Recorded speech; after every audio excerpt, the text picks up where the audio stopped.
Holy Comedy, how's it going? Over the past year I have properly managed to get myself involved in the sport and the community of robot combat. And I just thought I'd take this chance to sort of look back and see what I'd managed to achieve in my first year of properly being a Roboteer-ish. Something like that. So, let's have a look. Just before the new year, I released the first heat of my Antweight fighting show, Robot Carnage. The show lasted 7 episodes from December to January. The feedback was promising, so I made plans to make another series in the future. I had also finished building my first featherweight. Once it was completed, I had a good look at it and found its box wedge shape to be a little too generic and weak, and I thought it needed to be something unique to look at. It has since been dismantled until I can find the time to rebuild it into a more effective and interesting looking machine. After the praise from building an Antweight version of Heavyweight Atomic, I went on to make more replicas including Mousetrap and Shadow of Napalm. The former was well received, while the latter got plenty of laughs and my sanity questioned. This was also the year I entered in my first competition and finally got a taste of being a Roboteer. My first proper Antweight Petrify was built and entered into the BBB competition back in March. I also brought my Atomic replica down as well for the 2v2 battles. A spin-off of Robot Carnage was made with 3 episodes containing challenges and qualifiers for new Antweights for Series 2. Some fights were just for a laugh, while others were serious and gave a preview of what's to come in the coming months. My second competition came in May, where I entered a new and improved Petrify and my first Antweight spinner, Virion, which didn't do well but managed to claim 2 wins even though. Petrify picked up 3 straight wins but was knocked out in the top 16. Nothing to be ashamed of there, but there were thoughts on how to improve it already in the works. My Antweight fighting arena was looking very boring. I took some time to plan a new layout and spent about a week of painting and installed a fully working electronic pit, which can be activated with a button like in the classic Robot Wars. The new arena looked great, and in the future I plan to put stickers around the polycarbonate walls as tribute to those involved in the community. I finally built a fully working controllable Beetleweight called Synthesis, since it was made of scrap materials I had without having to buy anything new. Put together for the content creator Rumble at RoboNerd, it would be a prototype for what I'd be looking to create down the line.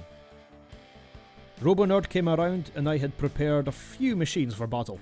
As well as seeing some more classic machines, including my all-time favourite 13 Black, there was so much to see and do. I met some new faces and met some other YouTubers, and it was great to converse with them for the first time. In the morning, I entered Synthesis in the pinball run just to see how good it was. Turns out it was pretty tough to control and had trouble with oversteering. The content creator Rumble was a brilliant fight, and was great to see so many creators' machines in the same arena. I was immobilised on one side and like a sitting duck for most of the fight. Petrify was entered into the Nuts game, which is a bit like Hungry Hippos but with nuts and bolts. It was a great game of speed, control and tactics, which would end up with me winning my first award. Petrify, unfortunately, would come face to face with 4 deadly spinners. As one of the only non-spinners in the arena, I didn't like my chances. The last spinner would take out my Antweight by ripping out the claw and leaving it sat on its back in the middle of the arena. It was definitely time for an upgrade, but not before the shell of my replica of Shadow of Napalm would win a close battle against a friend's vertical spinner. October soon arrived and everyone would take part in the Inktober challenge. I decided to do the same and drew some well-known fighting machines, which would then go on social media after each completed picture. The BBB Christmas do came around and I took 4 machines with me to battle with. A bodge bot made from a train fudge tin with a wooden spoon attached to a servo got a laugh from everyone. Admittedly, it fell over most of the time, but it managed to win at least one fight. Shadow of Napalm caused upsets by winning a few of the small gladiator battles. Its final battle would end on a win and had to be taken out of the arena due to an exposed LiPo battery. The night was a blast overall, and hope to do it again soon.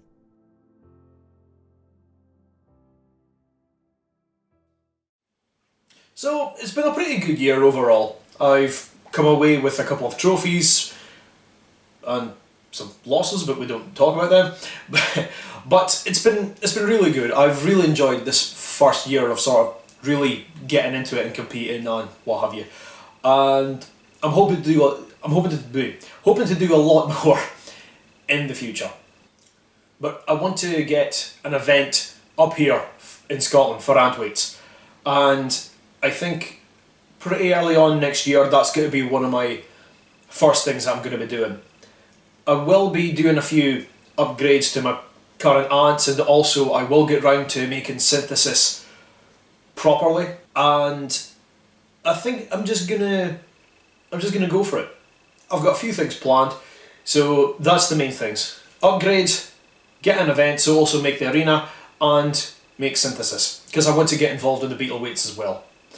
But overall, it's been a really good year, and I hope it has been for you too. Well, I hope you've enjoyed this. Thanks very much for checking it out.